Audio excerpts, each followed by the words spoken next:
नमस्कार, आप देख रहे हैं न्यूज इंडिया। आपके साथ मैं हूं अभिषेक। बुलेटिन की शुरुआत बड़ी खबर से। चेन्नई के मेलुकमानहल्ली में पीएम मोदी का हेलीकॉप्टर उतरा है। बांदीपुर टाइगर रिजर्व के किनारे ये स्थित है। मेलुकमानहल्ली थोड़ी देर में रिजर्व की सफारी शुरू करेंगे पीएम मोदी। तो ये बड़ी खबर आपको बता रहे हैं। बांदीपुर टाइगर रिजर्व के किनारे स्थित है मेलुकमानहल्ली और वहां प्रधानमंत्री नरेंद्र मोदी का हेलीकॉप्टर जो है लैंड हुआ है। ये बड़ी खबर। तो आपको बता दें कि चेन्नई के मेलुकमानहल्ली में पीएम मोदी का हेलीकॉप्टर उतरा है और आपको बता दें कि कुछ ही देर में सफारी शुरू करेंगे प्रधानमंत्री नरेंद्र मोदी। बांदीपुर टाइगर रिजर्व के पास ये स्थित है। तो देखिए, तस्वीर भी हम आपको दिखा रहे हैं। प्रधानमंत्री नरेंद्र मोदी मेलुकमानहल्ली पहुंचे हैं। यह तस्वीर प्रधानमंत्री नरेंद्र मोदी की आप देख सकते हैं। मिशन कर्नाटक पर है, मैसूर पहुंचे हैं और आपको बता दें कि मेलुकमानहल्ली में सफारी कुछ ही देर में शुरू करने वाले हैं प्रधानमंत्री नरेंद्र मोदी।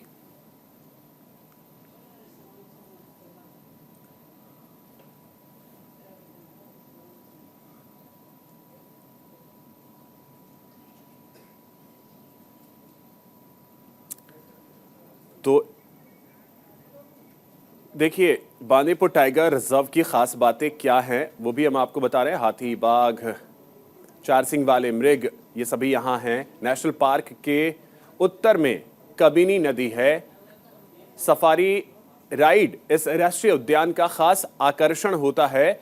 जीप सफारी, बस सफारी और बोट राइड की भी सुविधा यहाँ उपलब्ध है। सुबह 6:30 बजे से शाम 8:30 बजे तक ये खुला रहता है। नेशनल पार्क में जाने का सबसे बेस्ट समय अगर कहें तो वो अक्टूबर का महीना होता है। कर्नाटक और तमिलनाडु दोनों राज्यों की सीमा पर ये स्थित है। 100 साल से पुराना है नेशनल पार्क का इतिहास। प्राचीन राजाओं के शासन से मैसूर का शिकारगाह ये था।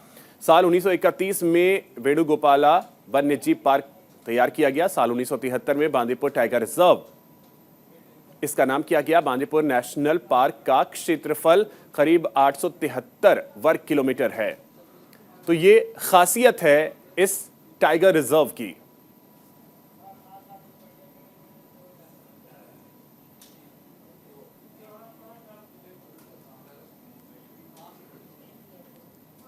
तो देखिए, प्रधानमंत्री नरेंद्र मोदी अभी साउथ के दौरे पर हैं। कल वो तेलंगाना के दौरे पर थे, फिर तमिलनाडु गए थे और आपको बता दें कि इस समय वो मैसूर में हैं। बांदीपुरा टाइगर रिजर्व में सफारी का आनंद आज लेने वाले हैं। कुछ ही देर में सफारी की शुरुआत पीएम मोदी करने वाले हैं। जैसे जैसे वहां से तस्वीरें आएंगी वो तस्वीरें हम आपको दिखाते रहेंगे।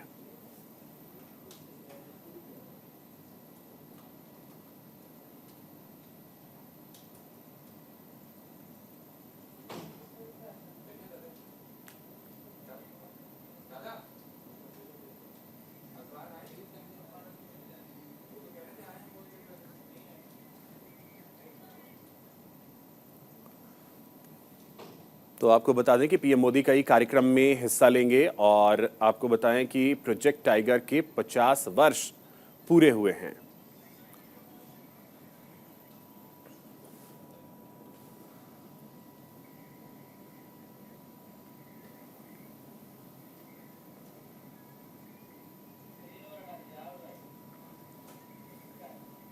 तो प्रधानमंत्री नरेंद्र मोदी बांदीपुर टाइगर रिजर्व में सफारी करने वाले हैं। आपको बता दें कि यहां पर सफारी का आनंद लेंगे प्रधानमंत्री नरेंद्र मोदी।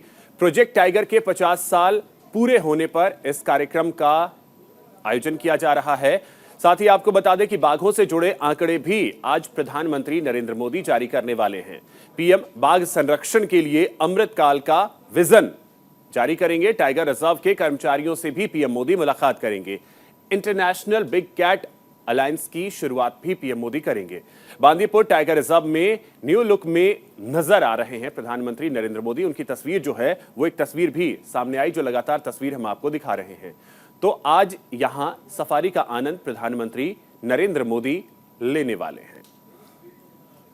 तो चलिए आपको बता दें कि टाइगर रिजर्व का आनंद आज प्रधानमंत्री लेने वाले हैं। इसी बीच एक बड़ी खबर आपको बता दें, दिल्ली से ये बड़ी खबर है, भारत दौरे पर आएंगी यूक्रेन की उप विदेश मंत्री एमीन जेपरोवा यूक्रेन की उप विदेश मंत्री हैं। रूस यूक्रेन युद्ध के बीच यूक्रेन की उप विदेश मंत्री का यह दौरा हो रहा है भारत की 4 दिवसीय यात्रा पर एमीन रहेंगी। भारत सरकार के साथ कई मुद्दों पर बातचीत होगी। पीएम मोदी को यूक्रेन की यात्रा का निमंत्रण भी दे सकती हैं। रूस के साथ विवाद के बीच यूक्रेन की उप विदेश मंत्री एमीन जेपरोवा आज भारत के दौरे पर आ रही हैं।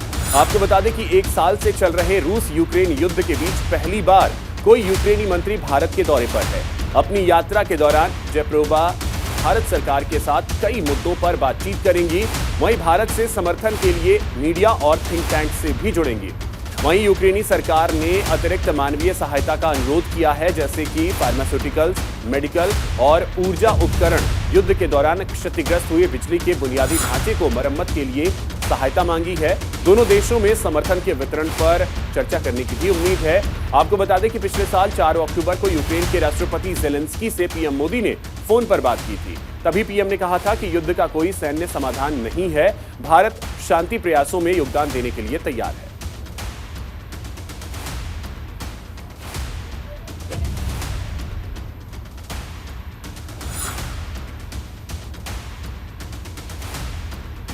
तो आपको बताएं कि एमीन जेपरोवा यूक्रेन की उप विदेश मंत्री हैं और आपको बताएं कि वो भारत दौरे पर आ रही हैं। 4 दिवसीय ये भारत दौरा एमीन का, और इस दौरान वो कई अहम चर्चाएं करने वाली हैं।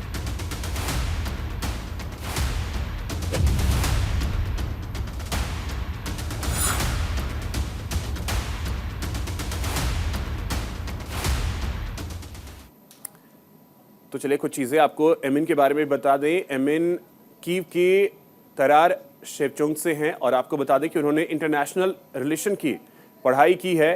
साथ ही आपको बता दें कि राजनीति में आने से पहले उन्होंने पत्रकारिता को अपने करियर के रूप में भी चुना था। तुर्की के एक न्यूज़पेपर में डिप्टी एडिटर इन चीफ के पद पर वो काम कर चुकी हैं। एक न्यूज़ चैनल में भी एंकर की भूमिका वो निभा चुकी हैं, एक एंकर के तौर पर भी वो काम कर चुकी हैं।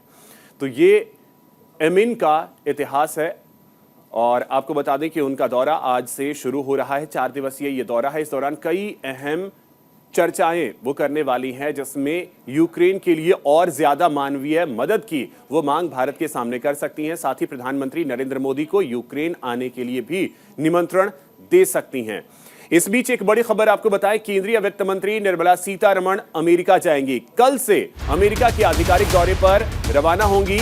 इस दौरान वर्ल्ड बैंक और अंतर्राष्ट्रीय मुद्रा कोष की बैठक होगी और आपको बता दें कि उसमें वो शामिल होंगी। 10 अप्रैल से 16 अप्रैल तक ये बैठक चलेगी। वॉशिंगटन डीसी के IMF मुख्यालय में ये बैठक होनी है। बैठक में दुनिया भर के देशों के वित्त मंत्री और केंद्रीय बैंकर हिस्सा लेंगे।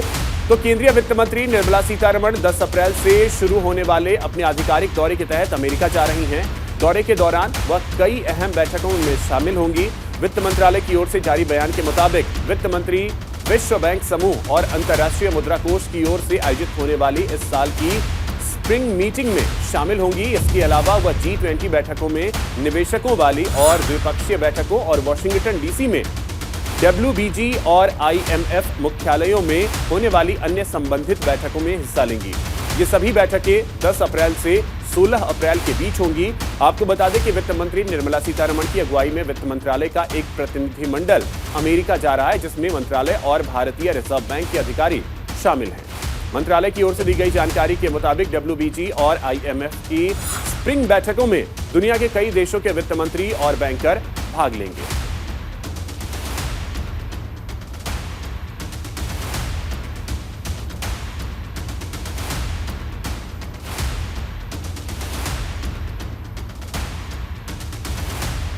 चलिए एक और बड़ी खबर आपको बताते हैं। आज बीजेपी की केंद्रीय चुनाव समिति की बैठक होने वाली है। इस बैठक में कर्नाटक विधानसभा चुनाव को लेकर मंथन होगा। बीजेपी राष्ट्रीय मुख्यालय में यह बैठक होगी। शाम को पीएम मोदी भी इस बैठक में शामिल होंगे। बीजेपी उम्मीदवारों के लिस्ट पर मंथन होगा। आपको बता दें कि 10 मई को 224 विधानसभा सीटों वाले कर्नाटक में चुनाव होना है। 150 सीटों पर जीत हासिल करने का लक्ष्य बीजेपी ने रखा है।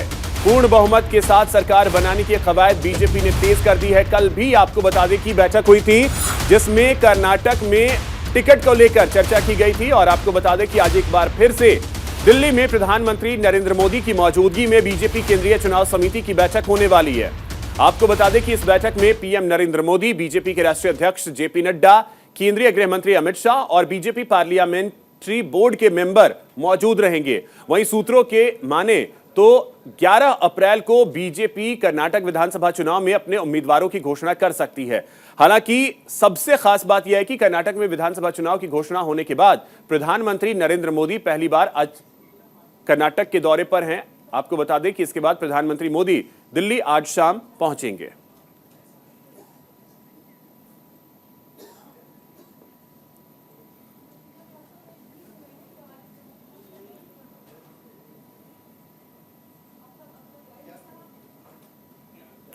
एक और बड़ी खबर आपको बता दें, महाराष्ट्र के सीएम एकनाथ शिंदे का अयोध्या दौरा। अयोध्या पहुंच चुके हैं सीएम एकनाथ शिंदे। आज रामलला के दर्शन करेंगे और आपको बता दें कि सीएम योगी से भी मुलाकात करेंगे एकनाथ शिंदे। तो अयोध्या पहुंच चुके हैं महाराष्ट्र के मुख्यमंत्री एकनाथ शिंदे। आज रामलला के दर्शन करेंगे। महाराष्ट्र के सीएम बनने के बाद पहली ये अयोध्या यात्रा है शिंदे की। तो आपको बता दें कि महाराष्ट्र के मुख्यमंत्री एकनाथ शिंदे अयोध्या पहुंच चुके हैं। रामनगरी में प्रवास के दौरान वह रामलला के दर्शन करेंगे, लक्ष्मण किला में साधु संतों का आशीर्वाद लेंगे और शाम को सरयू आरती में भी शामिल होंगे। इस दौरान पोस्टर्स जो हैं वो लगाए गए हैं। इन तस्वीरों को आप देखिए तो पूरी तरीके से अयोध्या की सड़कें जो हैं एकनाथ शिंदे के स्वागत के लिए तैयार हैं, ऐसा प्रतीत हो रहा है। जगह जगह बैनर और पोस्टर से पूरे शहर को पाट दिया गया है।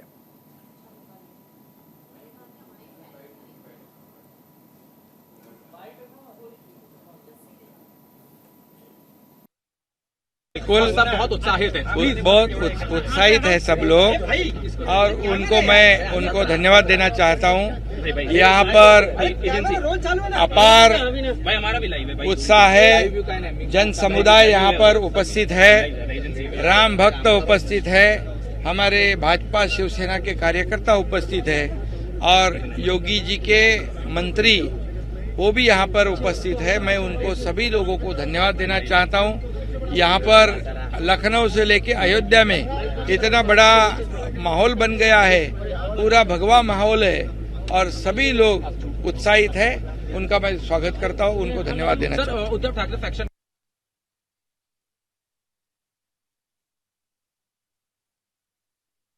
लखनऊ से लेके अयोध्या तक 2.5 घंटे की दूरी है, गाड़ी से 2.5 घंटा लगता है।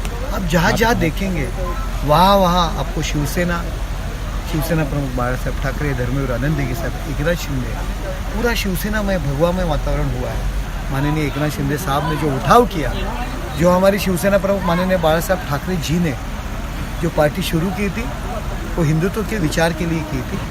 जब अमरनाथ यात्रा रोकने की कश्मीर के कट्टर मुस्लिम लोगों ने ऐलान किया तब बाला साहब बोले अगर मेरी अमरनाथ यात्रा रुकेगी तो बम्बई से एक भी जहाज हज नहीं जाएगा। ऐसे हमारे नेता थे। और इसी बीच एक बड़ी खबर आपको बताएं, कांग्रेस नेता अलका लांबा का शरद पवार पर हमला। निजी हितों के चलते तानाशाह सत्ता के गुण गा रहे हैं।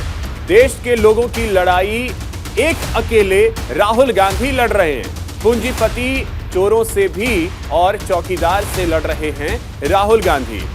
तो देखिए, आपको बता दें, शरद पवार ने कल जब जेपीसी का गठन ना हो यह बयान दिया, उसके बाद एक ट्वीट किया गया है अलका लांबा की तरफ से। राष्ट्रवादी कांग्रेस पार्टी के चीफ शरद पवार के अडानी मुद्दे को लेकर दिए गए बयान के बाद सियासत गर्मा गई है। अब कांग्रेस नेता अलका लांबा ने शरद पवार पर हमला बोला है। उन्होंने ट्वीट किया है जहां कांग्रेस नेता अलका लांबा ने लिखा, डरे हुए लालची लोग ही आज अपने निजी हितों के चलते तानाशाह सत्ता के गुण गा रहे हैं। देश के लोगों की लड़ाई एक अकेले राहुल गांधी लड़ रहे हैं, पूंजीपति चोरों से भी और चोरों को बचाने वाले चौकीदार से भी। दरअसल शरद पवार ने कल यानी शनिवार को कहा था कि वह अडानी ग्रुप के खिलाफ आरोपों की जेपीसी से जांच के पूरी तरीके से खिलाफ नहीं हैं, लेकिन इस संबंध में सुप्रीम कोर्ट की एक समिति अधिक उपयुक्त और प्रभावी होगी। तो देखिए, यह ट्वीट किया है अलका लांबा ने।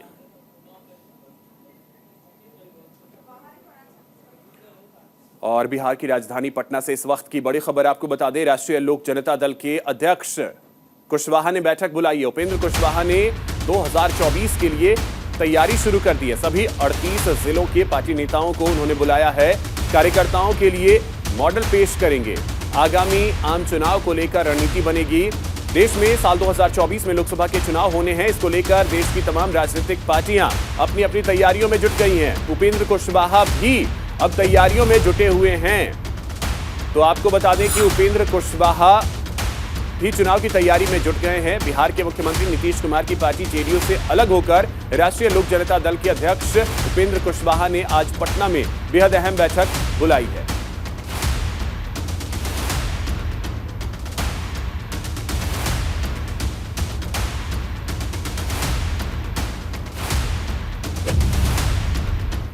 एक बड़ी खबर है गाजियाबाद से, जहां क्राइम ब्रांच की बड़ी कार्रवाई देखने को मिली है। 5 अंतरराज्यीय तस्करों को गिरफ्तार किया है। 13 किलो चरस, 1 किलो अफीम बरामद किया गया है। 2.5 करोड़ रुपए इस ड्रग्स की कीमत बताई जा रही है। नेपाल से ड्रग्स लाकर यूपी, हरियाणा, पंजाब में इसे सप्लाई किया जाता था। तो 5 अंतरराज्यीय तस्करों को गिरफ्तार किया गया है और 2.5 करोड़ रुपए इसकी कीमत बताई जा रही है।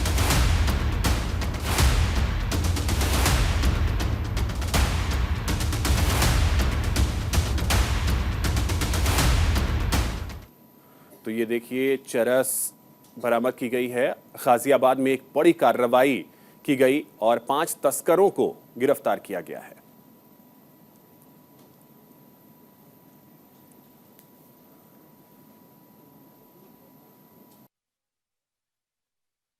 नेपाल से ये लोग माल लेते थे और माल ला के पश्चिमी उत्तर प्रदेश, हरियाणा, पंजाब के अन्य जगहों पे ये लोग सप्लाई करते थे।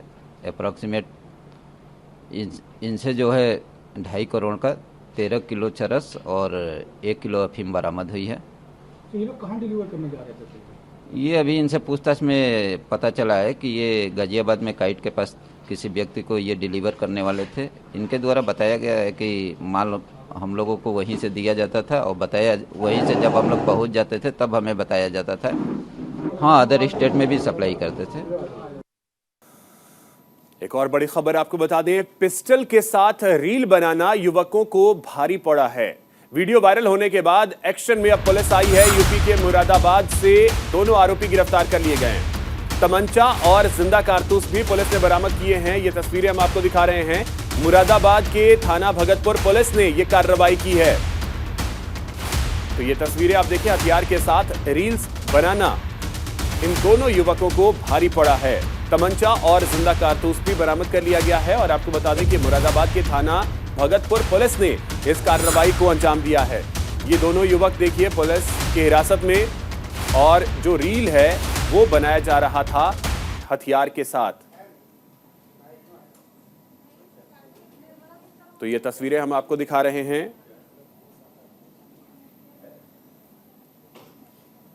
मुरादाबाद सोशल मीडिया सेल के माध्यम से हम लोगों को जानकारी हुई थी, ऐसी एक रील वायरल हो रही जिसमें कि दो व्यक्ति तमंचा लगा के अपनी रील बनवा रहे थे। उस संबंध में हम लोगों की तरह 2 व्यक्ति जिनका नाम मनोज कुमार और ओमवीर है, जो कि ग्राम जालपुर, थाना भगतपुर के रहने वाले हैं, उनको गिरफ्तार कर जेल भेजा गया है और इस रील की भी जांच की जा रही है।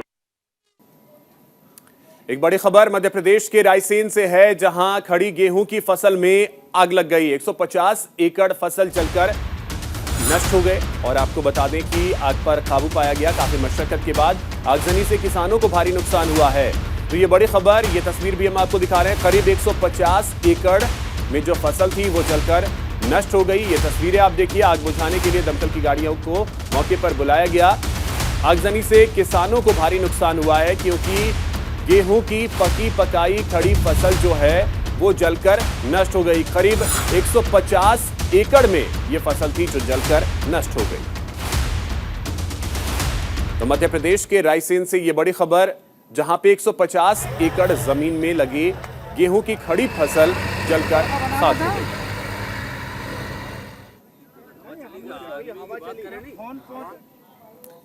दिल्ली एनसीआर में रहने वालों के लिए एक बड़ी खबर आपको बता दें, अडानी के बाद अब इंद्रप्रस्थ गैस लिमिटेड ने भी सीएनजी के दामों में कटौती कर दी है। दिल्ली में दाम में 6 रुपए और गाजियाबाद और नोएडा में 5 रुपए की कटौती की गई है। वहीं आईजीएल ने पीएनजी की कीमतों में 5 रुपए प्रति यूनिट तक की कमी करने का फैसला किया है। यह कीमतें आज से लागू हो गई हैं।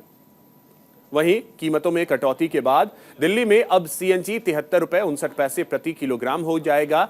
पहले यह 79 रुपए 56 पैसे प्रति किलोग्राम बिक रही थी। वहीं नोएडा में यह 73 रुपए 59 पैसे प्रति किलोग्राम, ग्रेटर नोएडा और गाजियाबाद में 77 रुपए 20 पैसे और गुरुग्राम में 82 रुपए 62 पैसे प्रति किलोग्राम के हिसाब से बिक रही है। वहीं पीएनजी कीमतों की बात करें तो दिल्ली में 48 रुपए 59 पैसे, नोएडा, ग्रेटर नोएडा और गाजियाबाद में 48 रुपए 46 पैसे प्रति एससीएम बिकेगी। वहीं गुरुग्राम, रेवाड़ी, करनाल और कैथल में पीएनजी 47 रुपए 40 पैसे बिकेगी।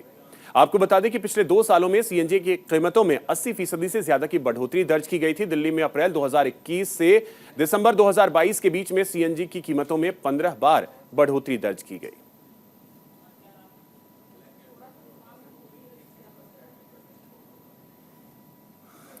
तो अब देखिए, सीएनजी और पीएनजी के दामों में कमी की गई है, जिसकी वजह से लोगों को काफी हद तक राहत मिलेगी। ये बहुत अच्छा है ना, हम लोग के लिए फायदेमंद हो गया ना, सवारी के लिए भी दिक्कत नहीं होगी। अब जो 20 रुपए ज्यादा जो लगता था 5 रुपए कम हो गया, तो हर आदमी के लिए सुविधा है। बहुत फर्क पड़ेगा, 5 रुपए कम होने से बहुत हो गया, हम लोग के लिए बहुत फायदेमंद हो गया ना। थोड़ी सी तो राहत जरूर मिलेगी, क्योंकि इससे सरकार को जब जिस तरह से राहत होगी उस तरह से राहत हम लोगों को भी मिलेगी।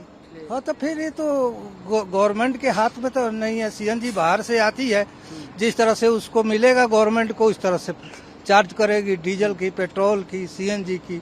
इसमें तो गवर्नमेंट की कोई कमी नहीं है। कोई भी सरकार किसी की भी पार्टी की आएगी वो यही काम करेगी जो सरकार ये कर रही है। थोड़ी बहुत का अंतर पड़ेगा। मान लीजिए कि खुराकी 10, 20, 25 रुपया चाय नाश्ता के बचत आ जाएंगे, इससे कोई खास बचत होने की जरूरत नहीं है। इनकम में फर्क नहीं पड़ने वाला। नहीं, इनकम में कोई फर्क नहीं पड़ने वाला है।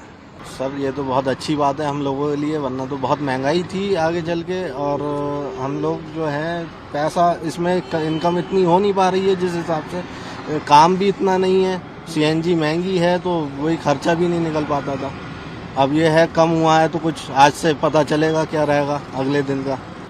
सर अच्छी बात है सर, कम हो गई है। यहाँ तो एसी चला के भी काम वैसे कम है एक तो, और एसी भी चलती है और सीएनजी ज़्यादा फूकती है, पैसे कम आते हैं। पहले मेरी 650 रुपये फुल होती है। 650 में अब कहीं ना कहीं मेरे को लगता है 100 रुपये का फर्क पड़। हाँ जी, 50-100 रुपये फर्क पड़ जाएगा।